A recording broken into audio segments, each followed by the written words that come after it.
Benvidos a Filopodcast, un podcast no que repasamos as preguntas teóricas de historia da filosofía para a BAU. Hoxe, cosmos, realidade e coñecemento en Platón, paso do mito Logos. Nesta pregunta imos situar a orixe da filosofía, explicando en que consiste o paso do mito Logos, para posteriormente explicar quen foi Platón e achegarnos tanto a súa teoría cosmolóxica, ontolóxica e noseolóxica. O que entendemos por filosofía ten a súa base no pensamento racional, o cal nace como un saber diferenciado do saber mítico ao redor do século VI a.C., na antiga Grecia, no que se deu en chamar como o paso do mito Logos.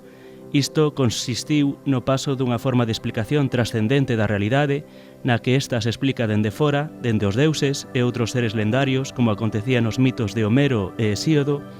a unha forma de explicación inmanente da realidade, como foi o Logos ou a razón, no que esta se explica dende sí mesma, tratando de atopar unha lógica interna á mesma.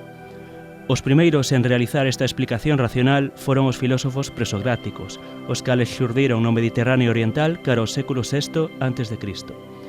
e se interesaron pola cuestión cosmolóxica.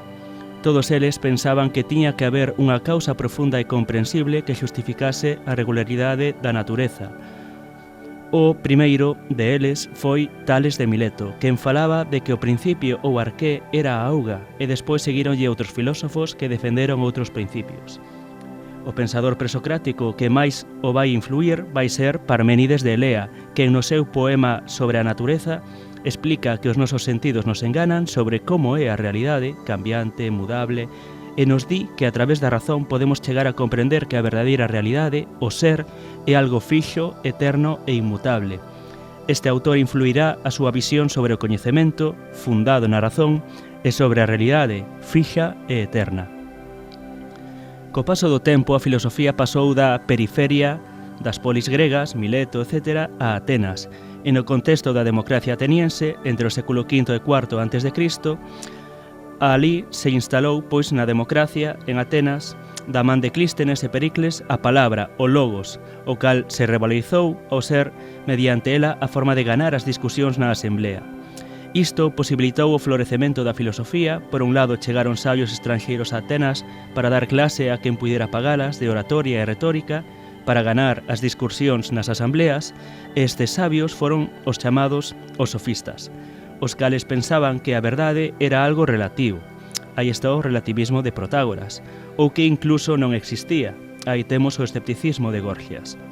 Por outro lado, apareceron na propia Atenas filósofos contrarios ás teses dos sofistas, como é o caso de Sócrates. Este pensador cría que tiñan que existir verdades universais e absolutas en torno aos conceptos morais, o que se deu chamar como universalismo moral e noseolóxico, e aínda que consideraba que el non as podía atopar, por eso dicía eu só sei que non sei nada, pensaba que podía axudar a outros a atopalas a través do seu método socrático, que consistía en dialogar ata que outro participante recoñecía a súa ignorancia. Isto é o que chamamos ironía socrática,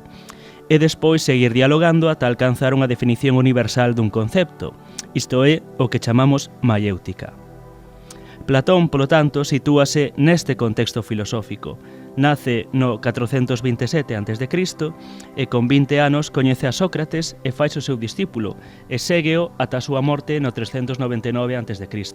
cando foi condenado pola democracia ateniense a suicidarse, acusado de impiedade e corrupción de menores, por ensinarlles o seu pensamento filosófico. Todo o sistema filosófico platónico que vai crear a partir deste momento vai ser un monumento ao seu mestre. Vai escribir en forma de diálogo e situar como protagonista a Sócrates e vai xerar unha teoría das ideas que non é outra cousa que unha xustificación ontolóxica do universalismo moral socrático. El vai, polo tanto, intentar explicar por que o seu mestre tiña razón cando dicía que a xustiza, a valentía ou a virtude, en xeral, tiñan que ter o mesmo significado en calquera momento e lugar, e para isto vai a defender que todo acto que denominamos xusto ou virtuoso non deixa de ser unha copia ou imitación da xustiza ou da virtude en si mesmas, as cales existen nun mundo separado, o mundo das ideas. En canto á súa teoría da realidade, como sinalamos antes, Platón inspirouse en Parménides, mas tamén en Heráclito, e vai defender que o mundo no que vivimos, o cal denomina mundo sensible, e onde hai cambio, multiplicidade e corrupción, é unha falsa realidade ou unha copia imperfecta da verdadeira realidade que se atopa no mundo máis alá, o que el chamou mundo das ideas. Esta teoría tamén é chamada a teoría da diferenza ontolóxica, xa que non se lle outorga o mesmo estatus ontolóxico a ambas realidades, xa que mentras o mundo sensible se ve como falso ou unha mera imitación, o mundo inteligible, pola contra, se ve como a verdadeira realidade na que se atopan as esencias das cousas. Neste sentido, tamén podemos dicir que existe unha prioridade ontolóxica no mundo das ideas sobre o mundo sensible, ao ser esta primeira a verdadeira realidade.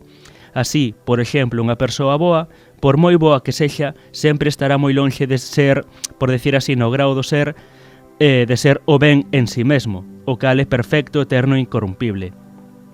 Co cal non se pode entender a súa concepción como unha mera suma da visión de Heráclito, o mundo sensible, e de Parménides, mundo das ideas, senón como unha concepción máis complexa na que se lle outorga prioridade ao mundo das ideas.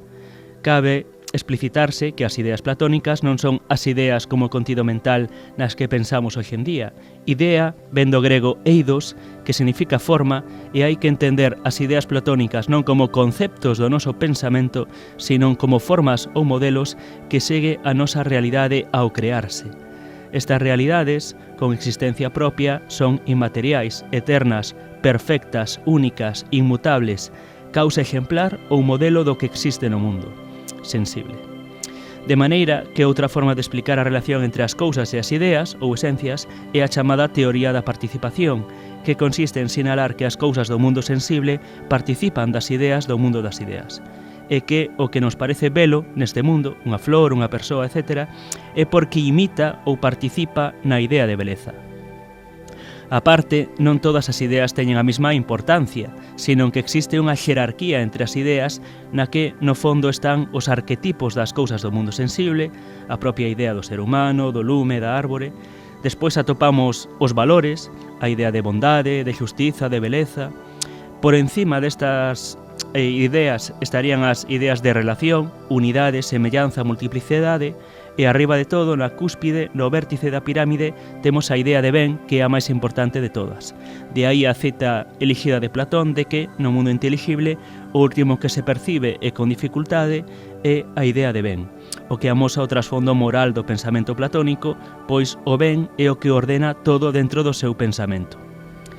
En canto á cosmoloxía, Platón explica na obra O Timeo que o mundo sensible, o que nos coñecemos a través dos nosos sentidos, foi creado a partir da materia inerte e seguindo o modelo do mundo inteligible por parte de un facedor, ao que el denomina demiurgo, artesán en grego. Esta concepción distínguese da cristiá en canto a que a creación do mundo se fai a partir de algo que xa existe e non a partir da nada, a creación ex nihilo,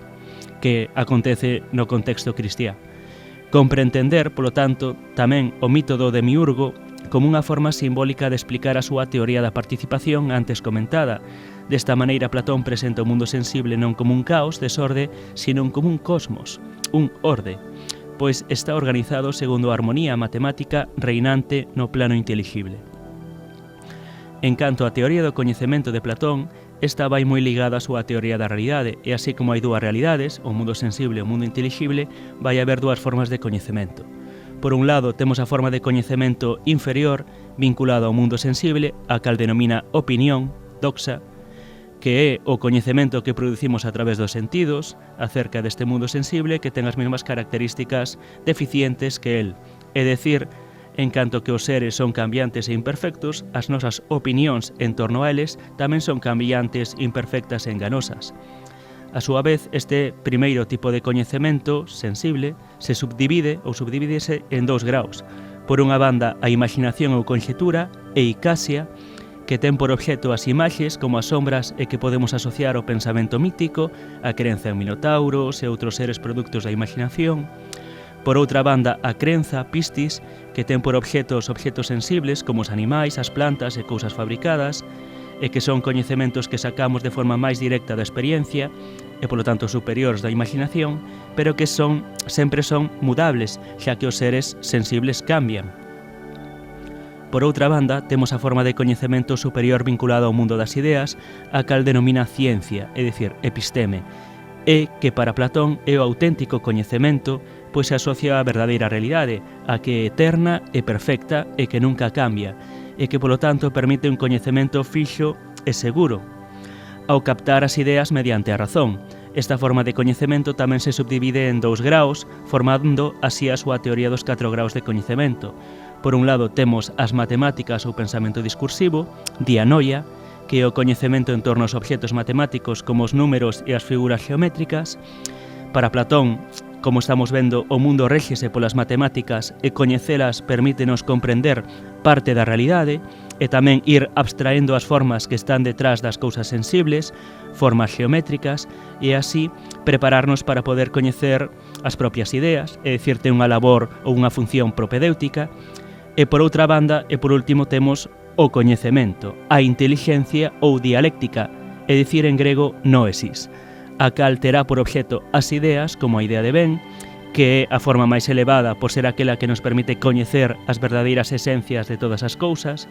e como vemos o coñecemento, polo tanto, non é un proceso fácil, sino un camiño moi longo dende a ignorancia á sabedoría. Platón ve este proceso como unha forma de liberación, o que se amosa na cita elixida de que pasaría se fosen liberados das súas cadeas e curados da súa ignorancia. Esta cita tamén fai referencia no contexto do seu mito da caverna, no que explica a súa teoría das ideas, pois a necesidade de ser guiados neste proceso, pois o camiño do coñecemento é duro e complicado, e só se pode facer a través do diálogo racional. Neste sentido, tamén unha forma de reivindicar o método socrático e o propio papel de Sócrates. No propio mito, despois tamén perseguirán a persoa que trata de axudarlles a liberarse, o mesmo que aconteceu co propio Sócrates condenado a morte pola Asamblea da Democracia Ateniense. Por último, queda sinalar que ante o problema de como un ser do mundo sensible, en concreto o ser humano, pode coñecer o mundo das ideas, Platón o soluciona ca teoría da reminiscencia, a cal se asenta na súa concepción antropolóxica. Segundo Platón, o ser humano é un composto de corpo, material, e alma, inmaterial.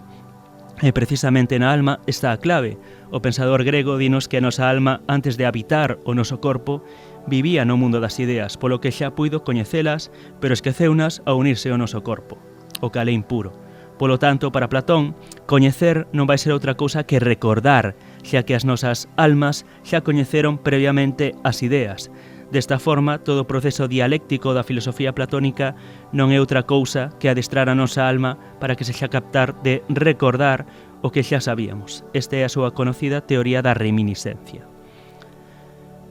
En conclusión, Platón foi un gran filósofo da antigüidade e as súas teorías perduraron ao longo dos séculos e milenios. O pensamento platónico inspirará o cristiá, coa división entre o mundo terrenal e celestial, e pola contra será criticado xa polo seu discípulo, co argumento do terceiro home, e aínda moitos séculos despois por pensadores como Platón, para quen só existe unha única realidade, este mundo sensible, cambiante, no que nos estamos, e non hai que antepoñer, así lle dirá Nietzsche a Platón, a razón á vida. Por isto falará do erro de Platón ou do erro de Sócrates de antepoñer a razón á vida, que se ve no propio exemplo da morte de Sócrates, pero pese a todas as críticas que se lle poida facer á súa figura,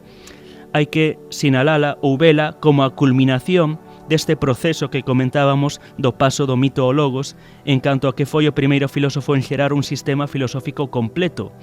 E como dixo Whitehead, toda a filosofía occidental posterior non é máis que unha nota a pé de páxina, ou son unhas notas a pé de páxina da obra de Platón. O dito de outra forma, non existiría sin o piar fundamental que foi Platón.